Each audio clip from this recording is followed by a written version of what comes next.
اللہ تعالیٰ نے نماز تحفہ دے کر بھیجا۔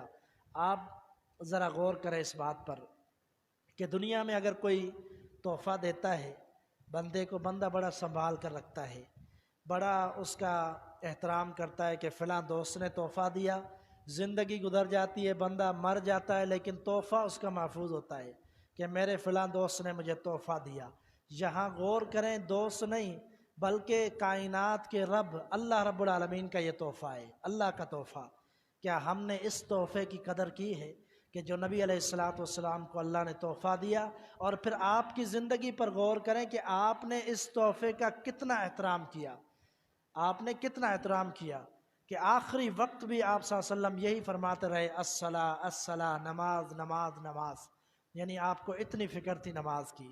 اور یہ سفر معراج جس پر اللہ تعالیٰ نے پہلے 50 وقت کی نماز فرض کی تھی، لیکن پھر بعد میں نبی صلی اللہ علیہ وسلم جب آئے، سیدنا موسیٰ سے ملاقات ہوئی، سیدنا موسیٰ نے یہ بتلا دیا کہ آپ کی امت 50 ادا نہیں کرے گی، آپ جائیں تخفیف کروائیں۔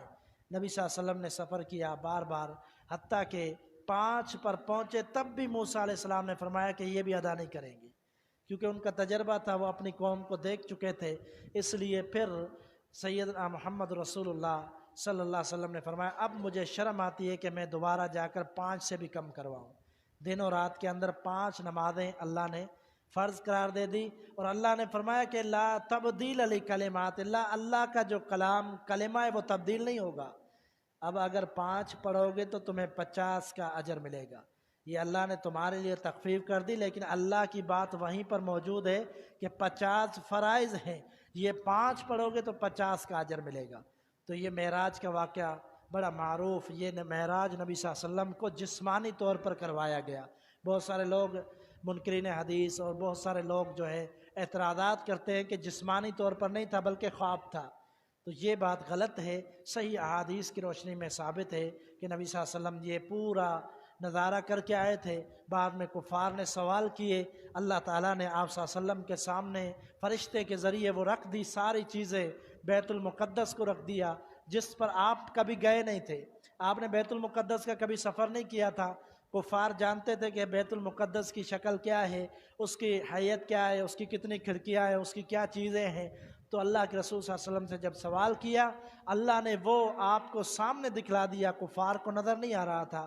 اللہ کے رسول صلی اللہ علیہ وسلم دیکھ کر بتلاتے رہے، اور اللہ تعالیٰ نے حقیقت ان کے سامنے رکھ دی کہ اپنے پیغمبر کو، اپنے رسول کو، اپنے بندے کو اللہ نے دنیا سے پورے 7 آسمانوں کی سیر کروائی صرف 1 رات کے اندر۔ یہ بڑا معجزہ اس سورت کے شروع کے اندر ہی اس پارے کے اندر بیان کیا گیا ہے۔ دوسری بات کہ بنی اسرائیل کا تذکرہ ہے۔ میں بنی اسرائیل کا مختصر یہ بات آپ کے سامنے رکھ دوں کہ بنی اسرائیل کہتے کس کو ہے؟ بنی اسرائیل، یہ اسرائیل سیدنا یعقوب علیہ السلام کا لقب ہے۔ سیدنا یعقوب کا لقب ہے اسرائیل، اور سیدنا یعقوب بیٹے تھے سیدنا اسحاق کے، جو نبی ابراہیم علیہ السلام کے بیٹے تھے اسحاق، انہی کے خاندان سے سیدنا یعقوب تھے۔ اور پھر یعقوب علیہ السلام کی جتنی اولاد تھی ان کو سب کو بنی اسرائیل کہا جاتا ہے، یعنی یعقوب علیہ السلام کے بیٹے۔ اسرائیل کا معنی ہوتا ہے فرما بردار، تو یہ لقب ہے سیدنا یعقوب کا۔ اور پھر سیدنا موسیٰ بھی بنی اسرائیل میں آئے، سیدنا عیسیٰ بھی بنی اسرائیل میں آئے۔ تو نبی صلی اللہ علیہ وسلم سے قبل جو سارے لوگ تھے جن کی شریعت تھی، ان سب کو سیدنا اسحاق علیہ السلام کی قوم کو بنی اسرائیل کہا جاتا ہے۔ تو ان کا تذکرہ ہوا ہے، اس لیے اس سورت کا نام بھی بنی اسرائیل ہے۔ اس کے اندر کچھ اللہ تعالیٰ نے آداب بھی سکھلائے سورت کے اندر، اس پارے کے اندر فرمایا وَقَضَىٰ رَبُّكَ أَلَّا تَعْبُدُوا إِلَّا إِيَّاهُ وَبِالْوَالِدَيْنِ إِحْسَانًا، کہ تمہارے رب نے یہ فیصلہ کر دیا ہے کہ اللہ کی اکیلے کی عبادت کرنی ہے، اور اپنے والدین کے ساتھ حسن اخلاق کرنا ہے، اچھا سلوک کرنا ہے۔ ان میں سے اگر کوئی بڑھاپے کو پہنچ جائے تو ان کو اف تک نہیں کہنا، بڑھاپے کو پہنچ جائیں تو اف تک نہیں کہنا، بلکہ جو بھی وہ کہتے رہے برداشت کرنا ہے۔ آپ کو غصہ بھی آئے گا، فطرتاً آپ سے برداشت بھی نہیں ہوگا، لیکن اللہ کا حکم ماننا پڑے گا کہ والدین کی کبھی بھی نافرمانی نہیں کرنی، یہ اللہ تعالیٰ نے حکم دیا۔ پھر اللہ تعالیٰ نے اسی پارے کے اندر فرمایا وَلَا تَقْتُلُوا أَوْلَادَكُمْ خَشْيَةَ إِمْلَاقٍ، بچوں کو اولادوں کو قتل نہ کرو کھانے کے فکر کی وجہ سے کہ کہیں ہم کیسے پوری کریں گے، ہمارے پاس خود کچھ نہیں ہے، بچوں کو کیسے کھلائیں گے۔ اللہ نے فرمایا ان کے رزق کا بندوبست بھی ہم نے کرنا ہے، تمہیں بھی ہم دے رہے ہیں۔ املاک کی وجہ سے، اس وجہ سے، مفلسی کی وجہ سے اپنے بچوں کو قتل نہیں کرنا۔ پھر فرمایا ولا تقربوا الزنا، فرمایا کہ زنا کے قریب بھی نہ جاؤ، یہ بہت بڑی فحاشی ہے اور یہ بہت برا راستہ ہے۔ جو بندہ اس راستے پر چل پڑتا ہے پھر وہ کبھی سیدھا نہیں ہوتا، پھر وہ برائیوں کی طرف نکل پڑتا ہے اور بہت ہی مشکل ہے کہ اس راستے سے واپسی آئے۔ اس لیے اللہ تعالیٰ نے فرمایا یہ بہت برا راستہ ہے، اس راستے کے قریب بھی نہ جاؤ۔ اسی لیے کہا جاتا ہے کہ اللہ تعالیٰ نے برائی کے اسباب سے بھی منع کیا ہے، یعنی جو برائی جس کی وجہ سے ہوتی ہے اس کام سے بھی منع کیا ہے۔ مثلا اس کی مثال یہ ہے کہ نبی صلی اللہ علیہ وسلم نے فرمایا کہ اپنی نظروں کو جھکا لو۔ اللہ کے نبی نے فرمایا کہ نظروں کو جھکا لو، کسی غیر محرم عورت کو نہ دیکھو۔ وجہ کیا ہے؟ یہ گناہ کیوں ہے؟ اس لیے کہ جب آپ دیکھو گے اسی دیکھنے کی وجہ سے پھر بندہ سوچ فکر اس کی تبدیل ہوتی ہے، پھر ذہن کے اندر بری باتیں آتی ہیں، پھر بندہ سوچتا ہے کہ ایک اور قدم اٹھاؤں، ایک اور قدم اٹھاؤں، اسی طرح بندہ برائی کی طرف بڑھتا چلا جاتا ہے حتیٰ کہ وہ بدکاری تک پہنچ جاتا ہے۔ تو اس لیے جو سبب ہے گناہ کا اس سے بھی منع کیا گیا ہے شریعت میں۔ پھر اللہ تعالیٰ نے فرمایا وَلَا تَقْرَبُوا مَالَ الْيَتِيمِ، یتیم کے مال کے قریب نہیں جانا، اس کی حفاظت کرنی ہے، خود اس کو نہیں کھانا، بلکہ اگر معاملہ ملا جلا ہے تو ان کے ساتھ احسان کرنا ہے، ان کا حصہ ان کے لیے محفوظ رکھنا ہے، اور خود جو تمہارا حصہ ہے وہ اچھے طریقے سے استعمال کرنا ہے۔ وَلَا تَمْشِ فِي الْأَرْضِ مَرْحًا، اللہ تعالیٰ نے فرمایا کہ زمین میں اطراء کرنا چلو، اکڑ نہ دکھاؤ۔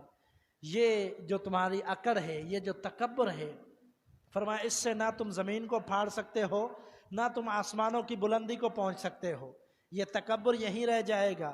اور نبی صلی اللہ علیہ وسلم نے فرمایا جو تکبر کرتا ہے، اپنے آپ کو بڑا سمجھتا ہے، کل قیامت کے دن سب سے سخت ترین عذاب اس کے لیے ہوگا۔ کیسا عذاب ہوگا؟ محشر کے میدان میں اس کو کیڑے مکوڑے کی شکل دے دی جائے گی، اور کائنات، خلائق، جتنی بھی مخلوقات ہوں گی بار بار اس کو لتاڑتی رہیں گی، وہ مر جائے گا پھر اس کو سانس ڈالی جائے گی۔ اسی حالت میں پورے محشر کے میدان میں وہ ذلیل اور رسوا ہوتا رہے گا، اس لیے کہ اس نے دنیا کے اندر اپنے آپ کو بہت بڑا سمجھا تھا۔ حالانکہ اللہ تعالیٰ نے فرمایا کہ ہر ایک کو چاہیے، پیارے پیغمبر کی احادیث ہیں کہ اپنے آپ کو دوسرے سے کم سمجھو، بڑھاؤ نہیں، خود نہیں اتراؤ، تکبر نہ کرو۔ یہ اللہ تعالیٰ کی صفت ہے، تکبر کرنا ایک اللہ کی صفت ہے۔ کوئی اور تکبر کرے گا تو وہ ہلاک و برباد ہو جائے گا۔ اور پھر اللہ تعالیٰ نے فرمایا اقیم الصلاۃ لدلوک الشمس الی غسق اللیل وقرآن الفجر ان قرآن الفجر کان مشہودا، فرمایا کہ نماز قائم کرو، رات جب چھا جائے نماز قائم کرو، صبح تک، فجر تک، فجر میں بھی نماز قائم کرو۔ جب فجر کو تلاوت ہوتی ہے نماز میں تو یہ مشہودہ وقت ہے جب فرشتے نازل ہوتے ہیں اور فرشتوں کی ذمہ داریاں چینج ہوتی ہیں، یہ اللہ کو جا کر بتلاتے ہیں اللہ تیرے فلاں بندے تلاوت کر رہے تھے، نماز میں کھڑے تھے، یہ فرشتے بتلاتے ہیں۔ بڑا عظیم ٹائم ہے فجر کا۔ اسی آیت کے اندر اشارہ یہ بھی کیا گیا ہے۔ اس کے بعد سورۃ کہف ہے، اس کا اصحاب کہف کا قصہ بھی ہے، مختصراً انشاءاللہ ہم اس کو کل بیان کریں گے۔